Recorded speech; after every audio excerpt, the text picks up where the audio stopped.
got it. Hey, girl. Hello there. I I was was trying like, to figure out this whole StreamYard thing. oh my God, maybe I'm in the wrong place. Nope. I called myself learning something starting early, and then I couldn't Mm, figure out how to add us. And then it tells me that I can't. My light looks horrible. Yours looks beautiful. thank you. I'm gonna try.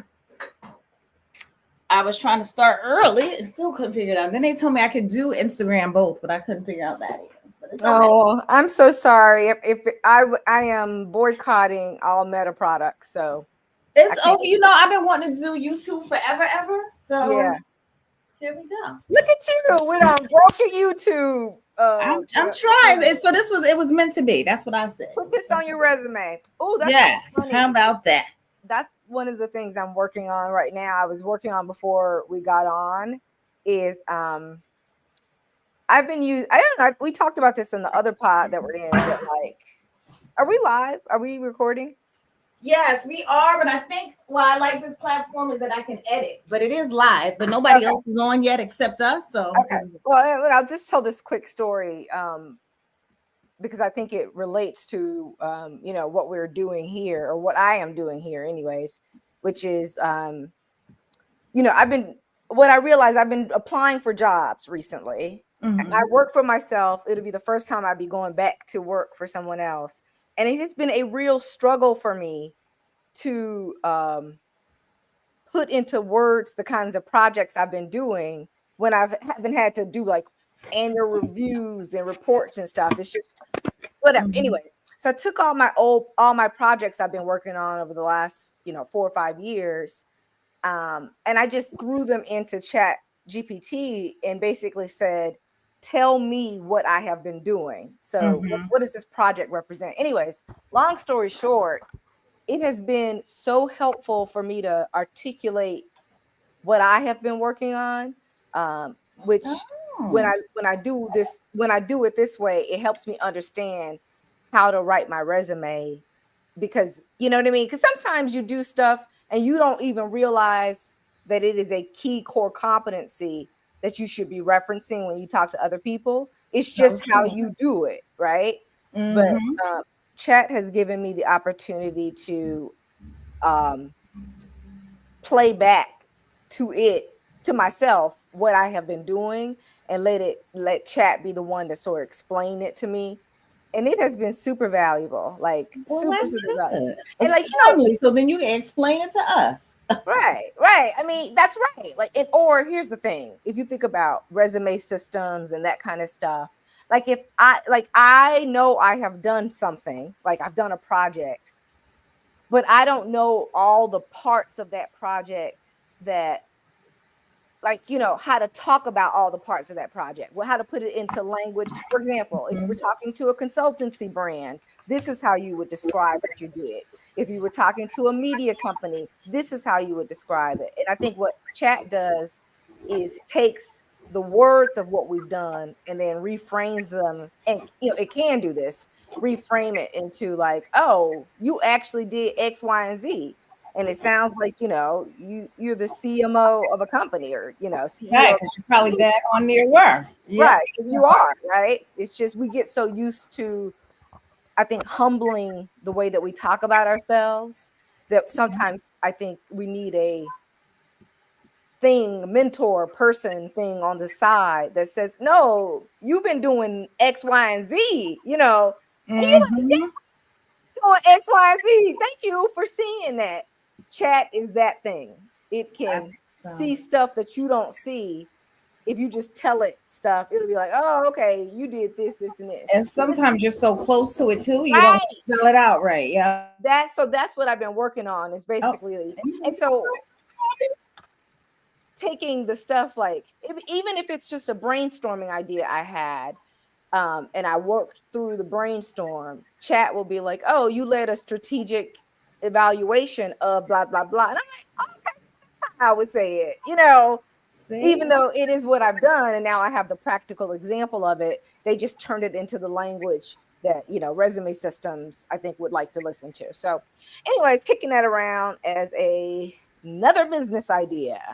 All right. All right. We can talk about all of the things. Because I realized before this chat, I was like, Orlando, what does she do? Exactly. And what do we call that? So here we Listen, go. it's funny. I'll read to you. But Uh not yet, not yet. So I'm gonna see. I can't tell here if people joined. It looks like one person, but does that just mean you? Oh, two people. So I'm just gonna do my little intro, and I oh really my. like Mhm. StreamYard because it even before I clicked on, it tells me that you can add an intro, which is really helpful for future Yeah. reference. Anyway, hi everybody. If y'all joined, this is Monday Moments with your girl Mojo. Today, my special guest is LaDonna. How say your last name for me? It's Armor. armor, like armor Armor. beans. Okay, I was saying like armoire, like the things in our That sounds better, but it's really just armor. armor. Okay, and today's topic every Monday. This is my first day, y'all, using YouTube for my live. So y'all give me a little grace. I'm gonna go live on Instagram still while I'm doing it on the side. Because why not? Okay. Hey y'all, hey, happy Monday. Today I'm using YouTube and Instagram for the first time going live for a platform. Every Monday, I ask y'all to join me for a moment where we talk about something different. We have different topics, but in all of the topics and all of the things, we talk about how you find your mojo. If you're working, if you're playing, you're trying to find a boyfriend, you're trying to find a friend, or you're just trying to figure out how to relax. Finding your mojo is just how you show up as your authentic self and whatever it is you are doing. So today I'm on YouTube for the first time. If y'all are on Instagram, go on, come over so y'all can see my guest LaDonna Armour on at FYM with Maisha on YouTube.com. YouTube.com/ at FYM with Maisha. Come on over to YouTube and join me. Today's topic is emotional. What did we say? Regulation. Regulation. Mm-hmm. Regulation. Yes, that's what we're talking about today. If y'all don't know, before the hour, before the topic gets underway, I usually might like to make a do not check your work email while you're talking. You should always make a cocktail. So today is nothing different. It's a happy hour. See, we have a conversation about finding your mojo, and we're happy while we're doing it. I'm gonna do sometimes I do a mocktail, it just depends on the mood. And today What you is making today, girl? so I have some seltzer water here. I love pomegranate juice. I love some I pomegranate. do too. I'm not a real sweet drinker. I don't like sweet stuff. So I'm gonna do some, but I do like a pretty glass. So I'll put whatever it is in a pretty glass. So there you go. And it even says my name on it. So that makes me even happier. Hey, where creativity rocks. Come on over to YouTube. Join me on YouTube. I'll put the link in the chat. FYM. So I don't know what I should call this drink. It's seltzer water, pomegranate juice, and a little lime spread. So let's see. What should we Oh, call girl, it? that sounds sour. It is a little sour, huh? Maybe I should have used some agave. You got tart. You ain't got no. I was thinking like a little either grenadine or orange juice or something Ooh, with or a little. even agave might do it. I do Yeah, like so you need a strong, not a strong sweet, but something to cut some of that bitterness. yeah. First of all, Right. she's I'm gonna acting like a bartender. let me find out. I like it. I like it. I like how you think. Oops. Look, I can't type, so I'm typing the wrong thing in. Hold on. FYM with Maisha, Maisha. Then I'm gonna get up and get some agave because that sounds like the right thing to do. Listen, It would help if I I could type. recommend it. YouTube, y'all just bear with me. To see, recommend you these things and you tap on it. Don't want to work. It does tell me that I can do this simultaneously, but I didn't have the bandwidth for that today. So maybe next Monday I'll figure out how to go live stream on StreamYard with YouTube and Instagram, but not yet. What happened, Mommy? Oh, thank you. Mommy bought me some agave without me having to get Your mama is a real one. I love that. Yes. Thank you. Thank you very much. She said, "I'm watching, I'm listening, and I'm helping." Well, at least I know it's working. Somebody's watching this. Look at that. Oh, hey, mommy, that's great. Build that. Now, just if I could only type in the daggone chat. I got fat fingers or something. What's happening? Take your FYM. time. Take your time. That's the thing too, right? You're trying to rush. All of the things happen with. Now I'm gonna try to spell my name. Girl, you don't even want to know how many times I messed it up. Oh my gosh. It's 4 times with the wrong type. That's hilarious. YouTube.com, y'all. F/FYM with Maisha. If y'all know me, you know that my text messages always look a hot mess. So y'all should be used to this now. So anyway, if y'all are drinking with us, come on and drink mocktail, cocktail. We accept all of the things. And then we're gonna get into our conversation. Every Monday, like I said, I have a conversation with a different guest. Next week I have an author on. So we'll be talking about how she found her mojo in her authoring and where she gets her stories from. I am with I think the third or fifth time is the charm. Here we go. All right, y'all, join me on YouTube for the fifth time. I did finally put in the right link. YouTube.com/FYM with Maisha. That's where you can find me and Ladonna. So all right, I'm gonna mix up my drink. Enjoy your drink. Yes, yes. You said you just taking it back to the good old fashioned water. I see you. Yeah, listen, no, I had my celebratory gummy All right. earlier, so I don't need any more enhancement. I need to mellow right now. All right. I got me a little. Yeah, I think you're right. It would be sour and sour. You be Mm-hmm. knowing. Mm-hmm. All Oh, right. Looks a little agave, and I like a little garnishment, so I'm gonna do a little lime on top of that. I like Mm-hmm. it. Do you, mama? Makes me happy. Stir her up a little bit. See if I can manage not to get the pomegranate on my pink pants. We gonna see. Oh my goodness That's what gracious. usually happens. That's how we usually go. All right. So cheers. Happy Cheers. Monday. Happy Monday. Mm. Hey, Sandra, please join on youtube.com/FYM with Maisha. Go on and come on over to YouTube. All right, so we're going to get the conversation started. If y'all are just joining, today's topic is emotional regulation. Sort of. I mean, it's part of this conversation. Part of this conversation, we're going to talk about what that is even at some point and how we Yeah. landed up on that or how I decided that should be part of the conversation. Yeah. No, absolutely. It's definitely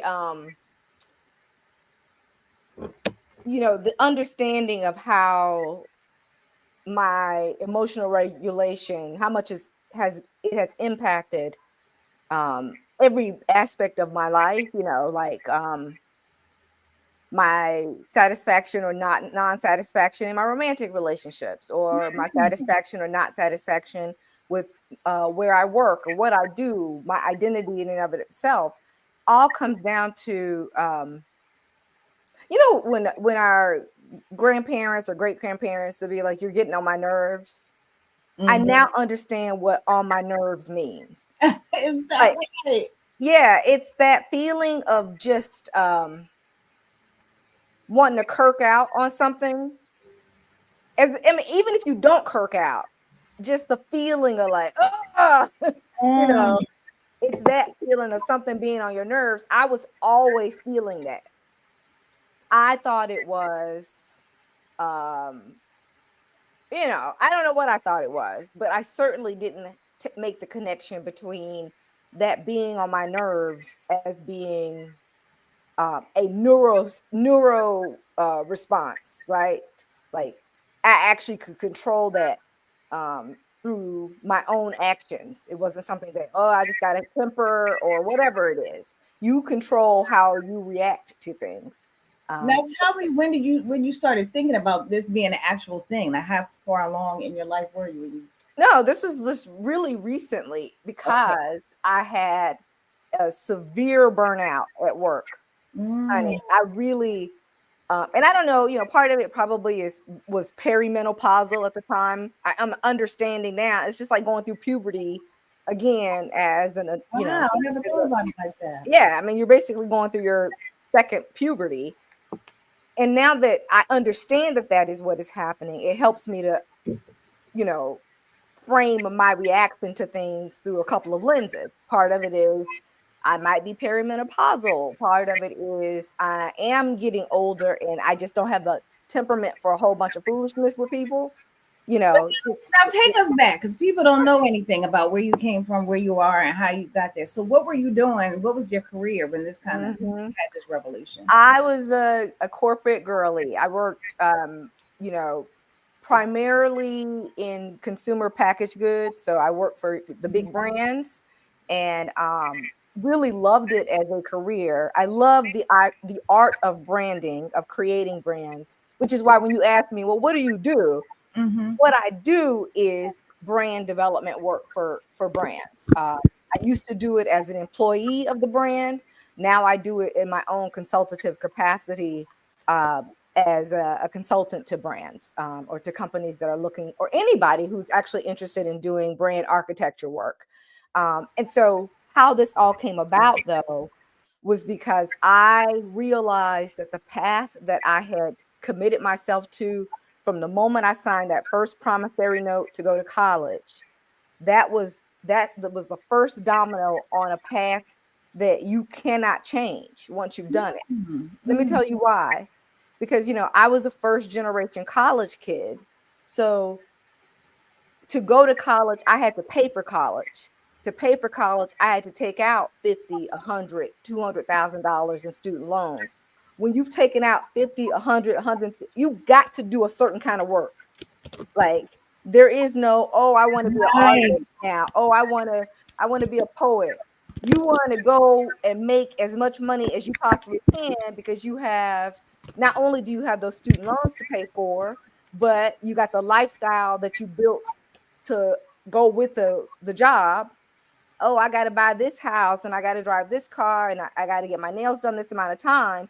All of that is just debt buildup, or Mm-hmm. out, outgoing expenses, which necessitates you having to work at the big high powered job. Otherwise, you lose everything over here on the identity piece. So I was at this place where um, I knew them people were continuing to work with them people was going to kill me.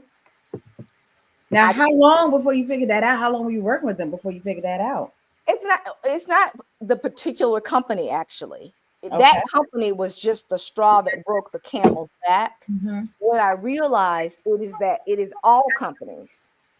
It is it is the um it's the profit motive in and of itself that is the problem. It doesn't matter where you work. And Mm-hmm. that experience of understanding that actually really was very difficult, like I literally went to college, business school, worked hard, believe in a thing, an American empire, quote unquote American exceptional, whatever you want to call it. I believed in that shit. And now I am at a place where um, I cannot do it for them anymore, Mm-hmm. because I've struggled with, like, do I go back to corporate America? What do I do? Because I have gained all of this experience, which is super valuable, right? This Right. brand Right. architecture and identity building is a valuable skill set to have. But my question had to be then, okay, how can I do this work without having to go through corporations? And that's when my consultancy was born. I just saw myself as a consultant now. Because people always ask me, well, how do you go from being a full-time employee to being on your own? Aren't you afraid? And I'm like, yeah, I mean, it was kind of a frightening situation. But at the end of the day, I do the exact same work that I did for them people. I just do it for myself, which means I can schedule my work when I want to schedule my work. I chose a model where I worked 6 months out of the year, take projects for 6 months, and then I don't work for the other 6 months of the year. Now I make a fraction of what I made before, Okay. but the time was the benefit. you Okay. know the ability to be able to work when I want to work was enough of a benefit to be like, okay, I might take a pay cut here, but at least I get to do what I want to do. It seems So like peace of mind too when we're talking yeah, about that emotional piece, like more than I mean, as well as time. that's what happened, and that's how, like, right, it was the I can just be a consultant. Like, there was something, Orlando and I talk about, psychological safety all the time, and Okay. that the undergirding of what love is being psychologically safe to your loved ones, to yourself. That when you can feel psychologically safe with someone or something, that is a telltale sign that there is love in that place. And and what I realized is that going back to work at, you know, these companies, because again, this isn't an indictment on one company, it's all of them. When I made the decision, hey, you know what, this is not aligned with what I want to be, you know, this is horrible work. It's horrible work conditions, horrible treatment of people. And I Mhm. don't mean like, I get it. There are people who do harder work, meaning harder physical labor. Mhm. I will not have people talk crap about corporate workers. It is a mental hazing that you that is different from other type of shit. Like it is horrible. So anyways, so I've been working for myself as a consultant. And this will be my 5th year. Um, and you know, it wasn't until I figured out how to listen to my own nervous system, meaning how to know when I was in fight, flight, fawn, or freeze, Mhm. right? Because a lot of the decisions, if you know anything about nervous system regulation, those are the 4 reactions that your nervous system has to a threat. You're either going to fight it, run from it, you know, fawn in order to appease it, or freeze and not be able to do anything.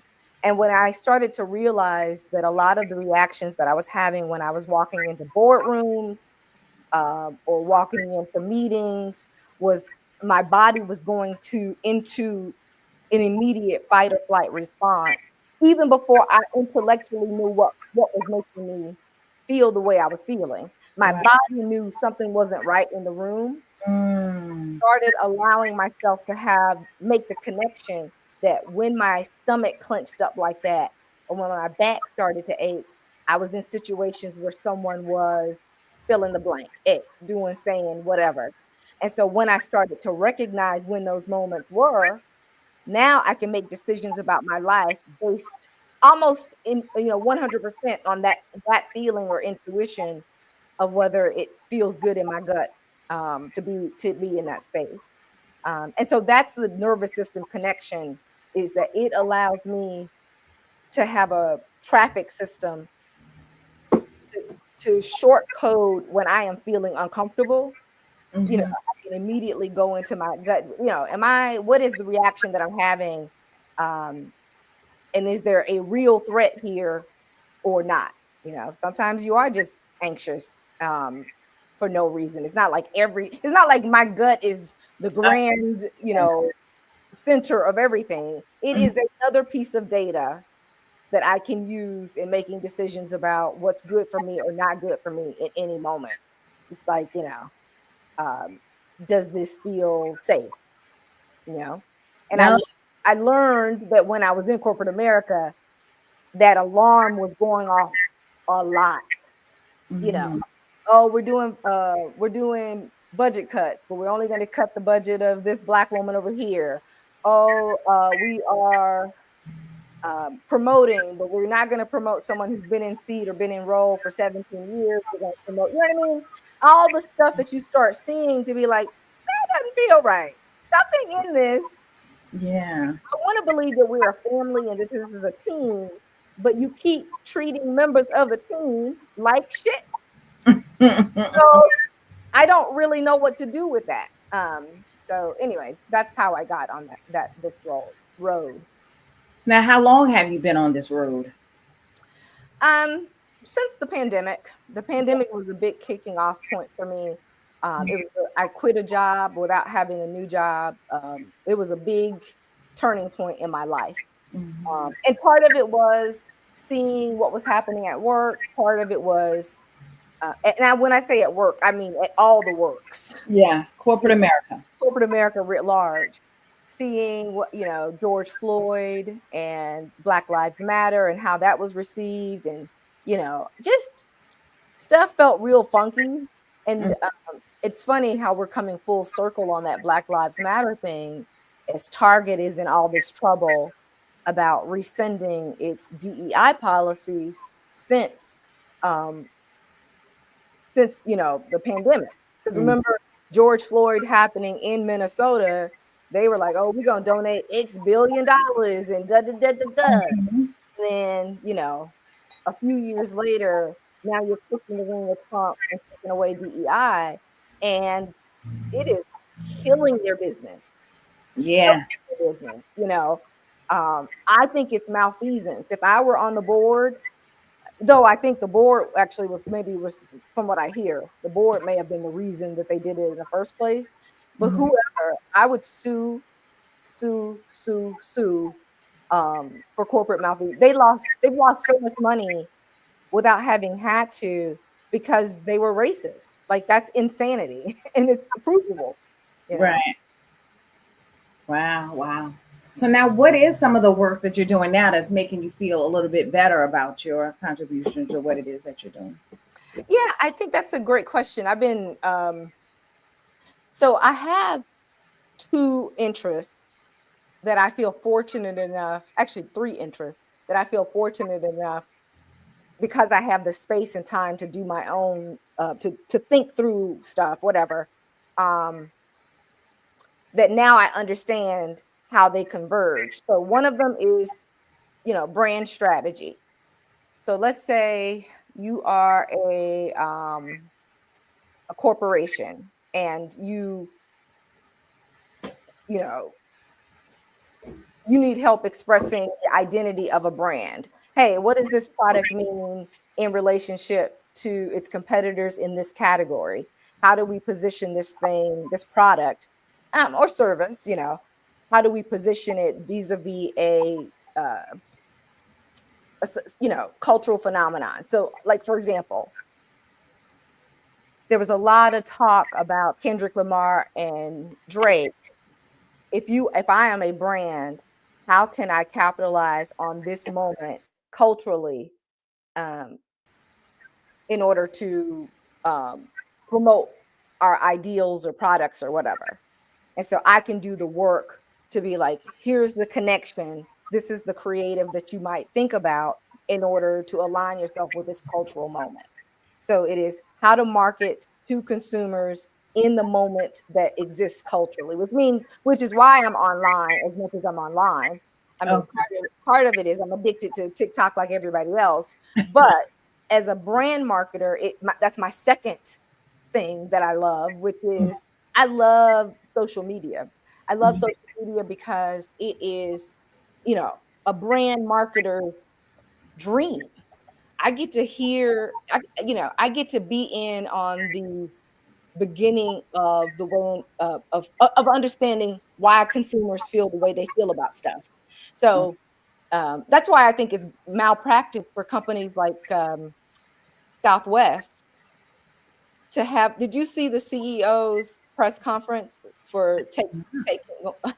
So they are, Southwest. One of their biggest strategies has been the your bags fly free, right? Mhm. Mhm. And then you don't have to have an assigned seat, so you just Yes. get on and go. Those are the two value propositions for Southwest.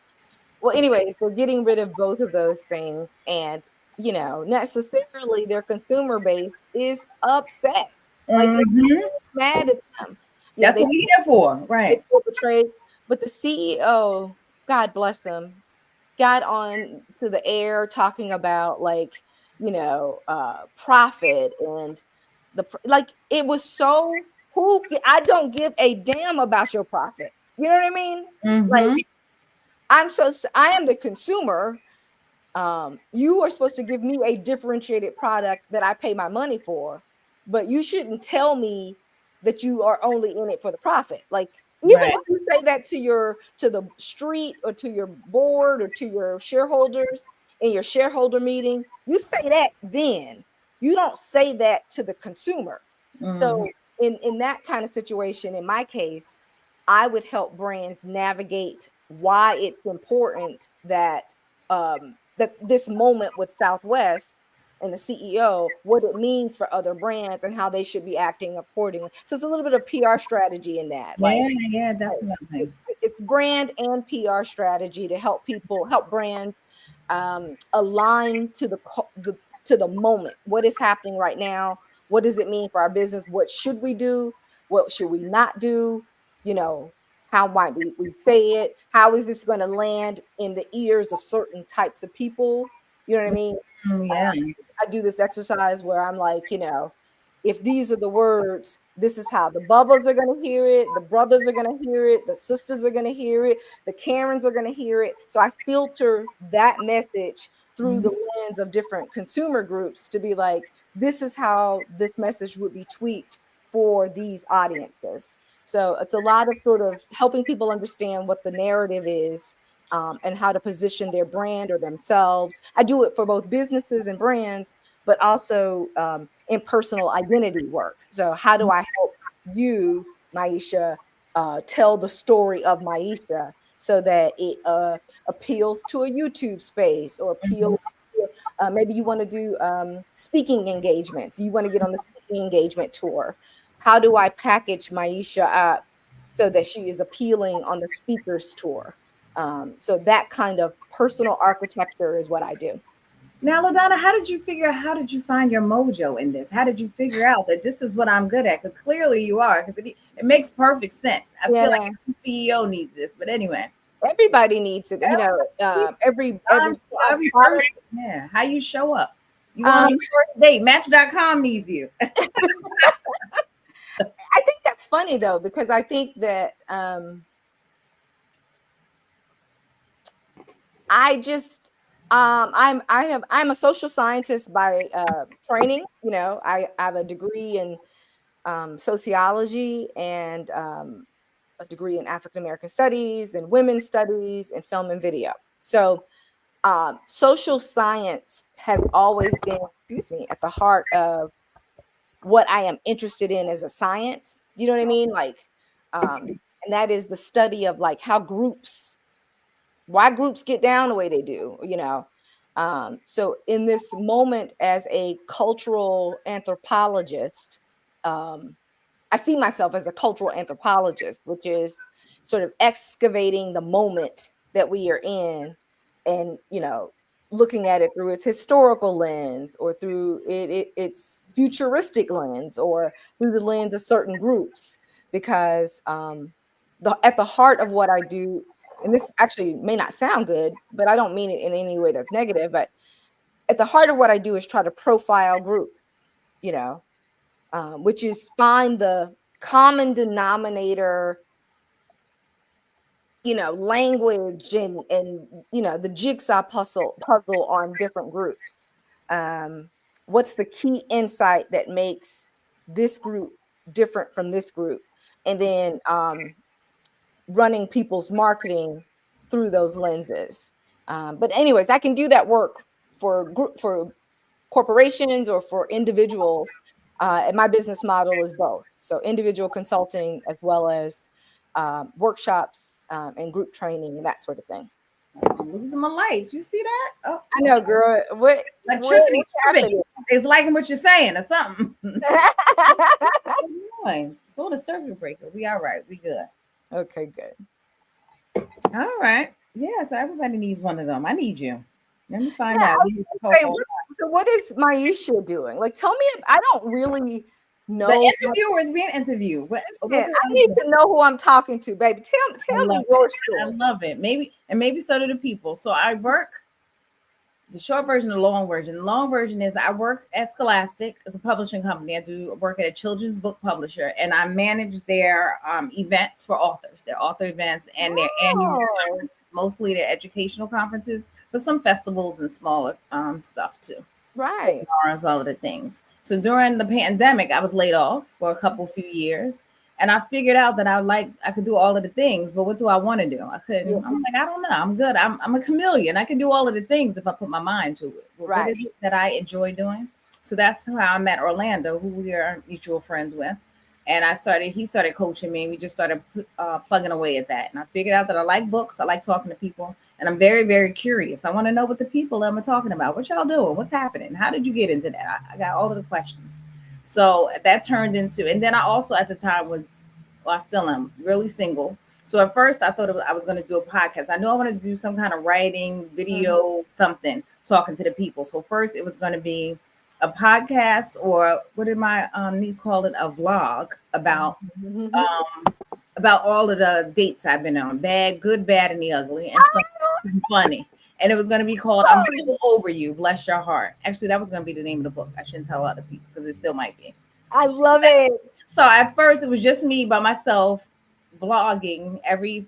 I don't even know if it was a Monday, just every week or so, or just about. And then one time at band camp, just telling a story. Yeah. And then I kind of morphed into more. And like, okay, but now I think Orlando had the idea. Why don't you interview people? So asking them what they're doing. So then it turned into, and my nickname was always Mojo because Maisha Johnson. So then I'm like, oh, Mojo was a thing. And then finding your Mojo. So that kind of came together. So the brand name came there. No, but I don't think anybody ever asked me this not during the show anyway.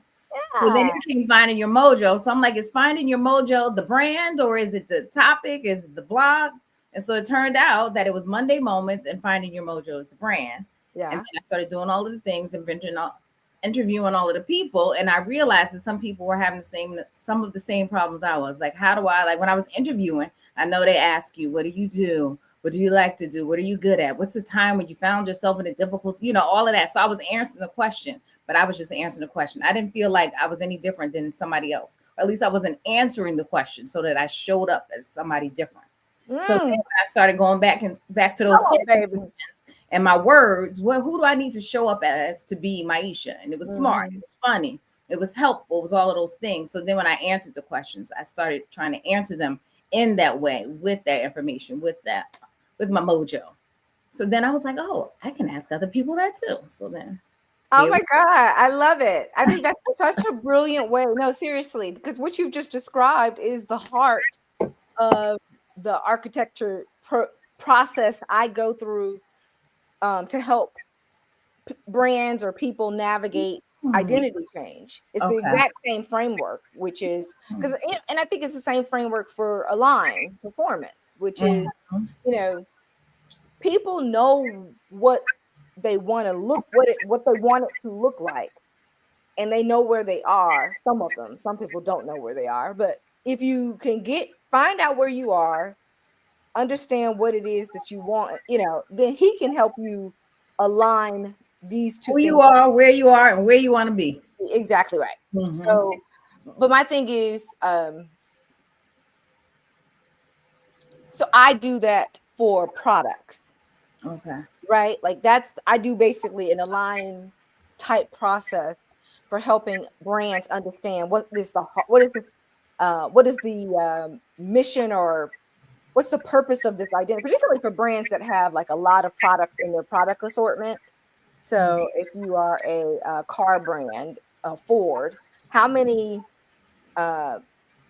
labels, how many carb sub brands do you want under the Ford identity? And each of those car brands needs to have a reason to exist in this family.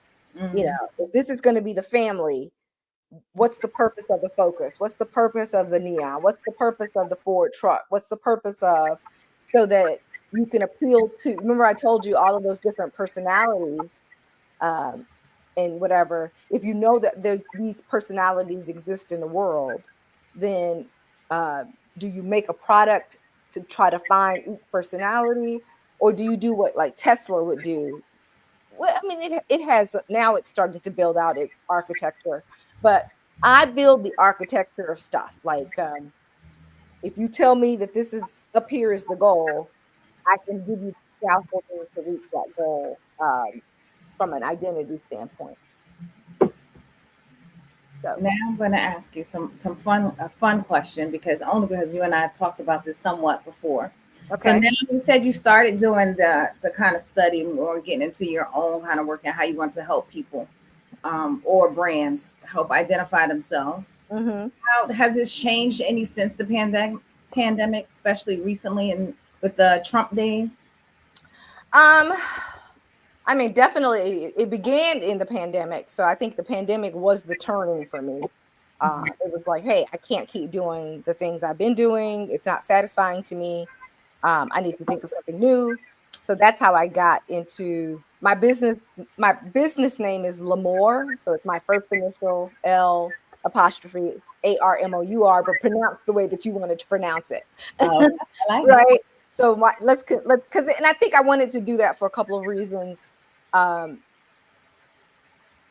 it is a brand, meaning that like probably 97% of it is the DNA of me, LaDonna, but there's 3% that is brand, you know.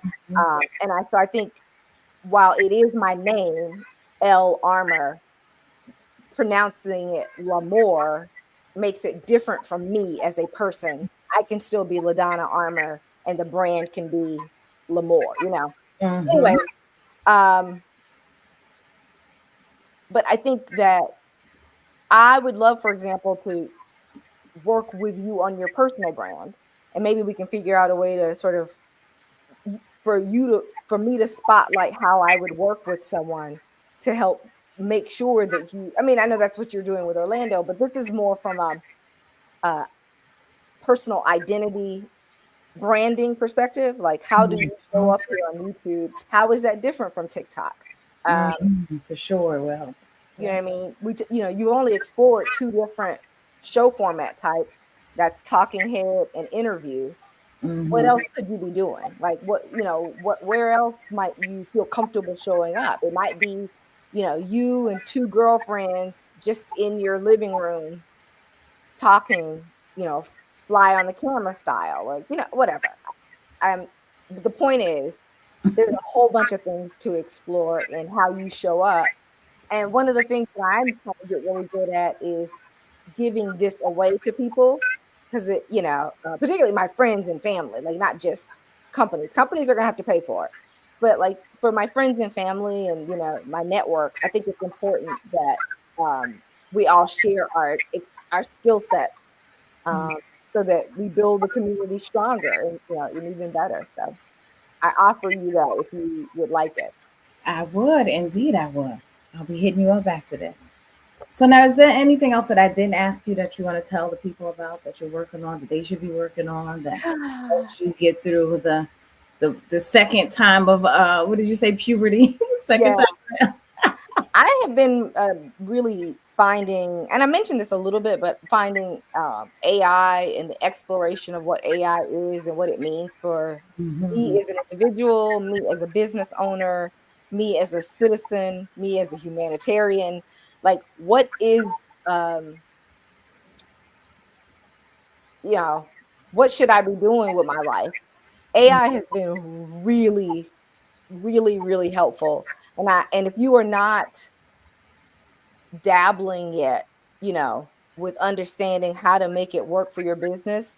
I've built, for example, AI agents that basically is automated processes that, like, okay, I've read your emails and I see that you have a meeting on this day with this person. Like, for example, with you, hey, this is the pod you're going to be on.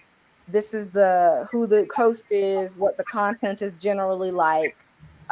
It all AI can run all of that and give me sort of a brief on what I'm doing each day or each week or whatever.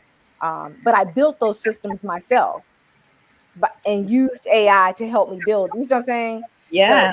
in having AI help me build it, I learned how to use AI, and now I can add AI architecture as a skill set or a competency when I talk about my skills, Mm. right? That's what Lamore does. It watches what you do and it says, oh, that is a competency that looks like X. Let's Okay. Yeah. build that out.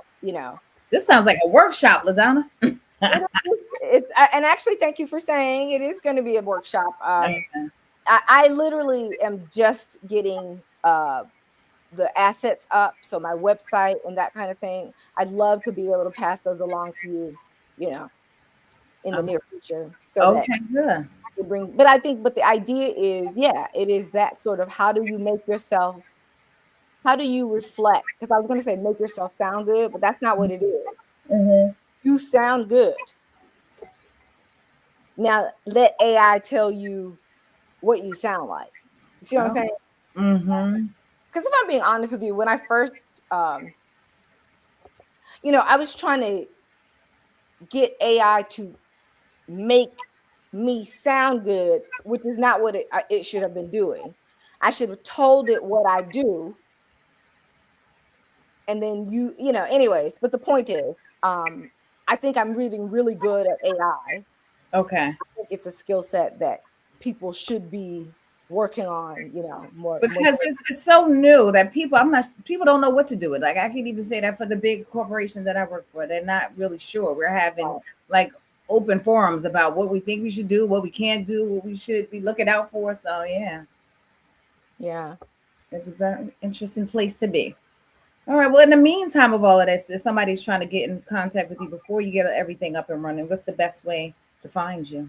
Yeah, you can find me in two places on TikTok as at Shiftcraft, SHIFTCRAFT, and you can reach me on my website at www.ladonnaarmor.com. Okay. And is shift craft the whole thing of shifting how you think or how people see you? Is it all Exactly. okay? Exactly. Okay. All right. All Well, right, thank you Patty. so much for joining me and participating Fine. in my first YouTube trial. I'm gonna get better and better at this. I can just tell. It's great. I'm glad to be the first. Yes, indeed. And I'm gonna talk to you on the side about my AI and what I can be doing to not sound better, but how to look better on different platforms. So there we go. All right, honey. All right. Thank you. Have a great night. Take You care. too. Bye All bye. right. Bye bye.